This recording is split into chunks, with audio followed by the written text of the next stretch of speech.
Broadcasting the information the mainstream media won't touch. This is The Richie Allen Show in association with DavidIke.com. I'm delighted that our first guest has agreed to come on the programme. I've never spoken with him before, but I have admired him from afar. He's an Irish TD, which means if you're not living in Ireland and if you don't know, it's a member of, well, it means it's Ceacht de Dáil, but it means member of Parliament. He chairs the Irish anti-war movement. He's a leading critic and always has been of the Irish bank bailouts and the sale of state assets to pay back massive EU loans. I mentioned earlier on that his party, People Before Profit, recently agreed an alliance with the Anti-Austerity Alliance Party to contest the forthcoming general election in Ireland. Richard Boyd Barrett, thanks for taking the time out to talk to us. How are you?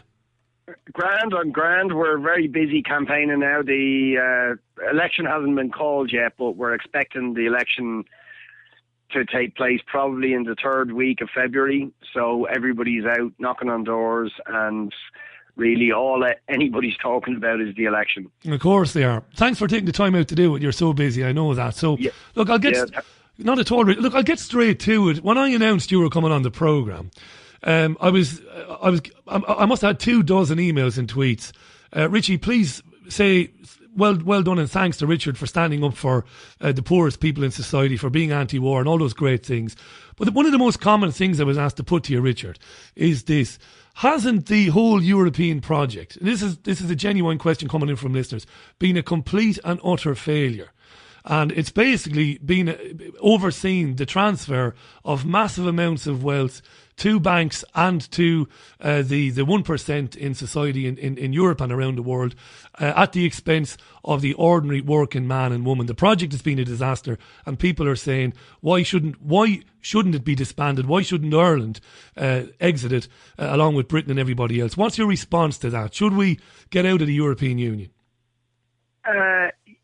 As it's currently constituted, we should definitely get out because it's a union for the super wealthy, for the big corporations, for the arms industry, and it is becoming increasingly dominated by the big banks and financial institutions.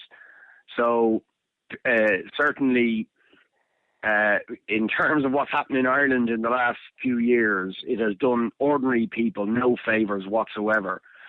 But there is an important caveat to put to that, and that is that a lot of people in Ireland are still, although they're very angry about what the European Union has done, particularly over the last number of years with austerity, they like the idea of internationalism. They like the idea of solidarity with other people in Europe, whether it's in Britain or in Greece or in Spain or anywhere else, with ordinary people. So we always try and make a distinction between the idea of a sort of social Europe for people as against the existing European Union, which is a corporate Europe for the fat cats. And certainly the union that we have at the moment is the latter. It's a corporate union for the fat cats and the bankers and the bondholders. But I think we should hold on to the idea of internationalism, and I don't think we should give in to the UKIPs of this world who want to oppose the European Union on quite racist grounds. So it's there's a balance to be had there in how we oppose the European Union while still promoting and supporting the idea of internationalism and international solidarity. Richard, I have no stock now with UKIP, and I've been disturbed, like a lot of people, by some of the things that various UKIP members have said over the years.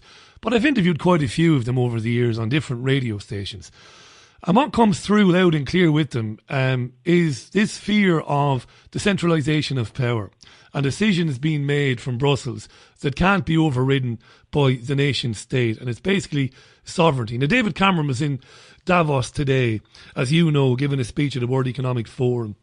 One of the things he said was, he kind of echoed something you said there. He talked about, well, we like the idea of, a shared foreign policy vision, he said. And we like the idea of, open and transparent trading, all this sort of stuff. But we don't want to have anything to do with a deepening political union. I don't believe Cameron at all. But that's what UKIP are saying. But haven't we seen that, Richard? Have we not seen that over the last 10, 12, 15 years? More and more and more and more decisions being made from Brussels that sovereign states don't have the ability to overwrite and say, well, no, we're not doing that.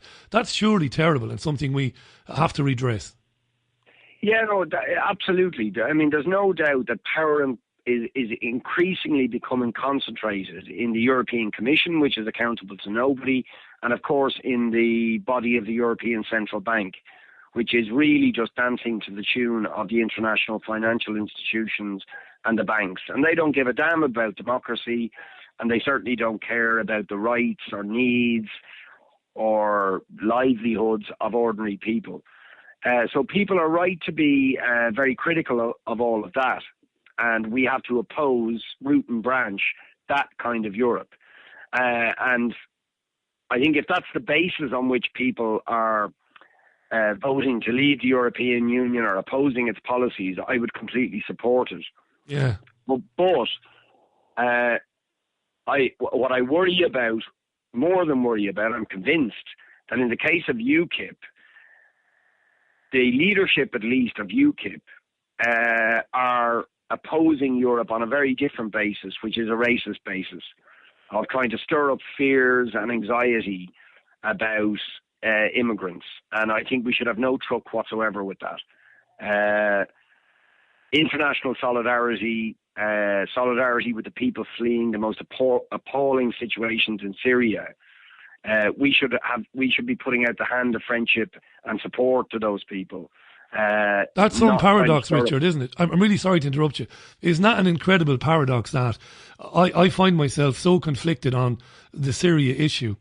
Because on the one hand, we know, and those of us in the independent media know, that the mess in Syria is down to the creation of opposition to Bashar al-Assad, or the egging on of opposition to Bashar al-Assad by arming them and by funding them by Western intelligence agencies. We know this to be absolutely true. We know what the Turks have done. We know the Saudis have been funneling weapons to these people through Britain and all of that. But at the same time, despite the fact that the real reason for the Syrian crisis is so awfully sinister, the truth is that several million people who never did any harm to anybody are running for their bloody lives, and we have to help them, even though, you know, it's almost like that old U2 song, you know, running into the arms of America. They're running into the arms of the countries that are responsible for the mess that is in Syria at the moment. How do you respond to that? Yeah, absolutely. I mean, quite simply, there would not be the crisis in Syria that we're seeing now. We would not have seen the rise of Daesh, or Islamic State as they're sometimes called, if it wasn't for the US and UK bombing of Iraq. But I think it is important to say, in the context of the debate about Europe, that the UK and, if you like, the political right, the Tories in Britain supported the bombing of Iraq. And of course, they are now promoting the bombing of Syria, which is going to do further damage to Syria and is going to create more displacement, more refugees.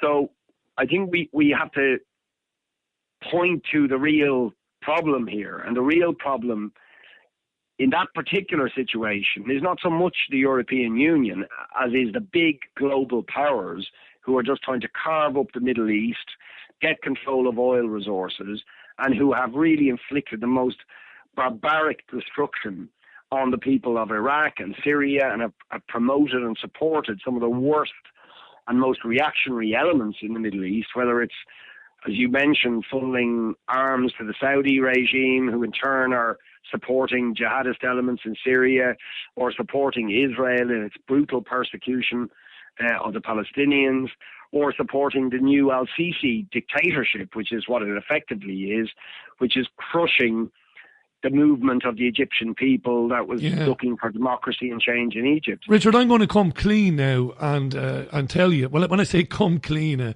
I mean you may have done your research anyway. I believe, Richard, and we don't have to get into this because you might not agree with it. And it doesn't matter whether you do or not, really. I think you're a terrific guy. I think what you're doing, along with others in Ireland, is fantastic. I'm thrilled that some of the things that you're saying on national media are being said finally.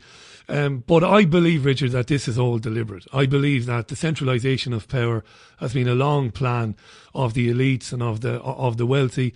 I really believe it. I believe that none of these consequences are just the consequences of malevolence and the consequences of bad planning. I believe it's all deliberate. In fact, I often refer to a guy called John Perkins, worked for the CIA for years, and he talked about encouraging countries to take big loans that they could never pay back in order for the central banks then to come in and take genuine wealth, which is, the state assets that we've seen flying out of Ireland. I really believe that, Richard. I never thought I grew up at WLR in Waterford. Go on.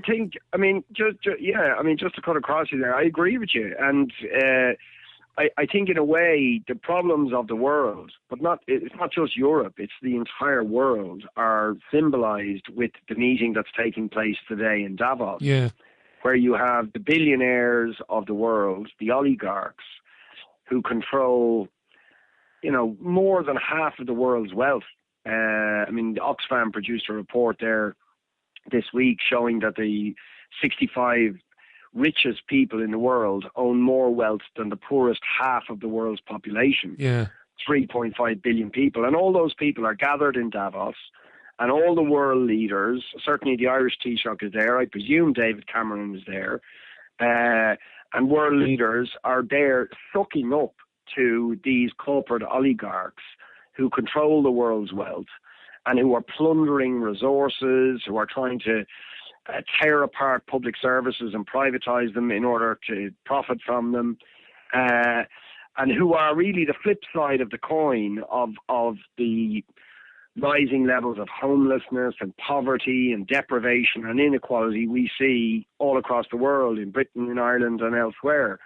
And that's not a uniquely European problem, but it is the problem we're facing, is a shocking, obscene gap between the rich and the poor, between the 1% and the 99%. And I think if we want things to improve, and indeed, if we want to restore democracy, we have to talk about taking the wealth off that 1% and redistributing it to ordinary people and putting it into housing, into health, and into education, and into services. And I agree, the European Union is part of the problem, if that's what your project is. The project is to fight for real equality and fairness and social justice.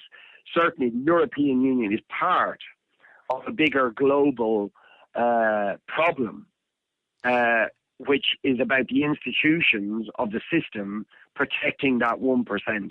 And that's really, I think, the battle that confronts us as we, move along into the 21st century, is the battle to redistribute the wealth from the 1% to the 99%. I've had a listener. We'll only keep you another 5 minutes, Richard. I know you're on the doorsteps there meeting people. I don't want to take you away from that too long. We'll keep you another 5 minutes and we'll let you go. There's a couple of points I want to make that I want to get your thoughts on.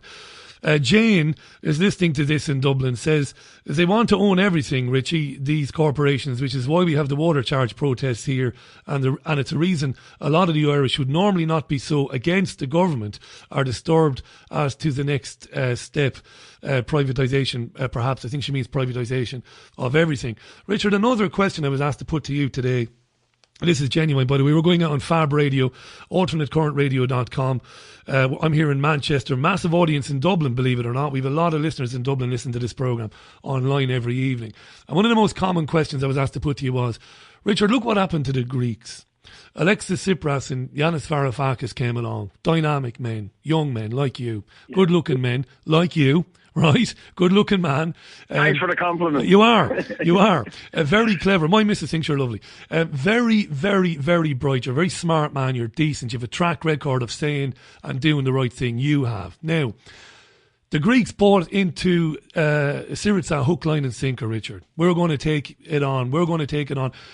Here are the terms of the bailout. We urge you, the Greek people, to vote against them. We're not putting up with this. It's terrible. The Greeks voted against them and Tsipras signed it anyway. Now, Richard, I don't take any pleasure in saying I was probably the only independent broadcaster of any note last year when they were elected to say who these guys really were. I knew where they came from.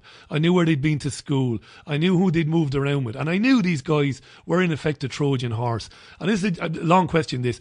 Listeners today saying, we love the People Before Profit. We love the Anti-Austerity Alliance.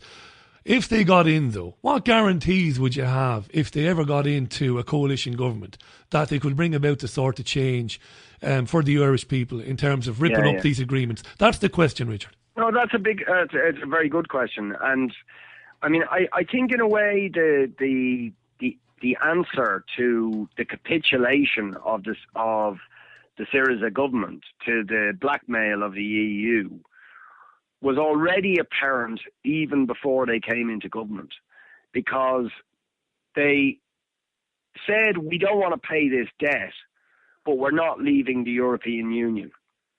And there was a big contradiction in that, because the European Union was never going to give them the write down that Cyprus believed that they could convince the European Union to give them.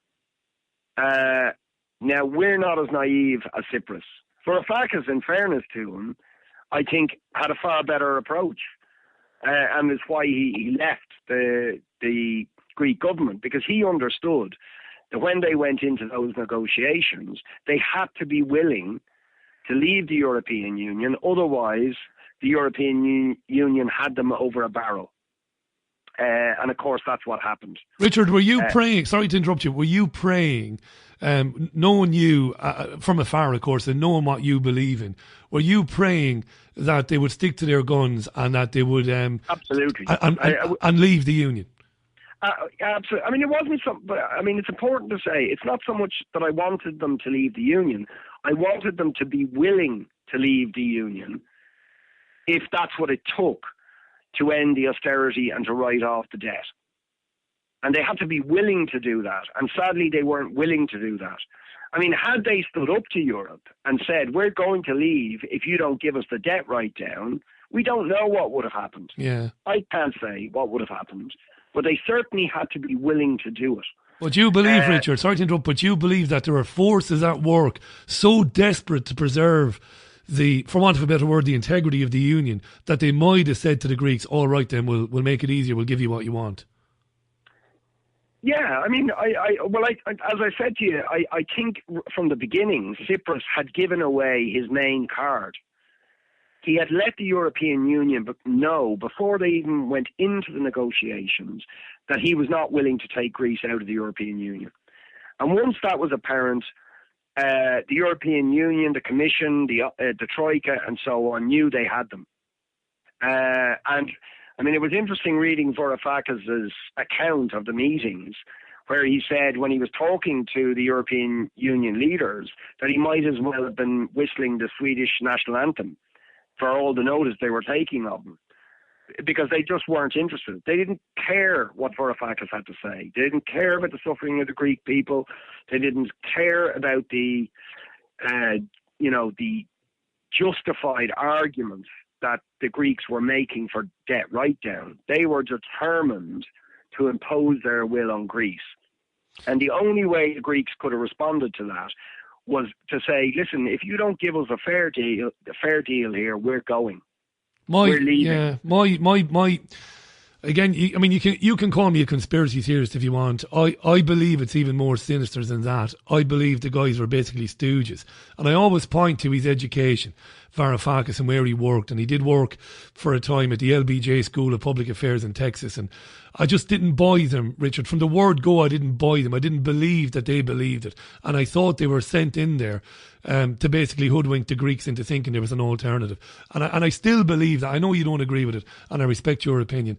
I still believe that, but Richard, I know... Can I just say, to cut across that discussion, I mean, whether or not that's true, believe me, I'm well aware, and certainly the people of Greece are well aware of the capacity of the deep state to infiltrate and undermine movements. So there's no, and we saw it in Britain with the miners, how they were undermined by all sorts of nasty infiltration by the state. But I think rather than obsess on that, we need to decide what strategy we need so we won't be defeated by any of those kind of tactics. And what we need is clear red line principles which we don't cross.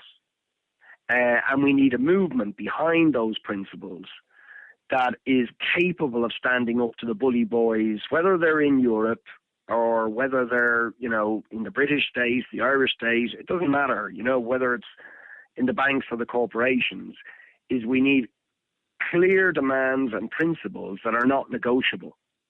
And we need a movement behind them that is capable of really standing up to the power of the state and big business. And I think that's the inspiring thing that we've seen in Ireland in the last year or two with the movement around water charges, which isn't just a movement about water, it's a movement against all of the injustice of the last 6 or 7 years. It's a movement demanding real grassroots democracy. It's a movement that commands the support of the majority of people in Ireland now, and is going to mobilise again this weekend in Dublin and around the country. There's going to be more demonstrations, and the establishment are afraid of this movement, and it is really transforming Irish political life and Irish society. And I think that's what we need. And indeed, even in Greece itself, I mean, setting aside the betrayal really of the Tsipras government, there is still a huge mass movement in Greece, which is resisting the imposition of austerity, resisting privatisation of the ports, resisting the attempt to close hospitals and schools and attack living standards. And it's really to that movement that we have to look, to people power, to workers' power, and to clear principles which are not negotiable. Richard, when you get re-elected, let's be positive, because I think you will be. Let's get you back on some evening for an hour when you have a bit more time, and we'll get into some of these areas. I wish you and everybody at People Before Profit and the Anti-Austerity Alliance the utmost success this year, whether it is late in February or a bit later. I really mean that. It's marvellous to... I believe in your conviction. I believe in the fact that, given the opportunity to legislate, you never let people down in the way we've seen it elsewhere, you and your colleagues. Continued success to you, my friend. All the very best. I'll let you get back to the campaigning. Thanks very much, Richie. And the best of luck to you and all your listeners. Thanks very much. Richard Boyd Barrett on the line to us there from the campaign trail in Dublin. I think in Dunleary, I think is where he is at the moment, I believe.